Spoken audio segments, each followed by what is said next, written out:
দূরের মানুষ আপনাকে যখন ভালো মন্দ বলবে আপনার অতটা কষ্ট হবে না যতটা আপনার কাছের মানুষ আপনাকে ভালো মন্দ বললে কষ্ট হবে। যখন আপনার প্রিয় মানুষেরা আপনাকে পাথর ছুড়বে, এই পাথরের আঘাত সহ্য করা এত সহজ না।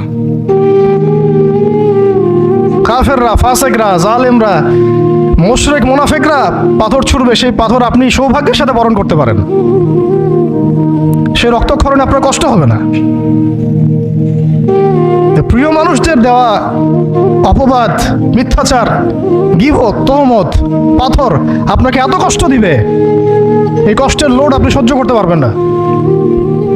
আর যদি আল্লাহ পাক আপনাকে সহ্য করার ক্ষমতা দিয়ে দেন, ইনশাআল্লাহ আপনি এমন ব্যক্তি হবেন যে ব্যক্তির হাতে আল্লাহ রাব্বুল আলামিন ইসলামের ঝান্ডা উঠাই দেবেন ইনশাআল্লাহ।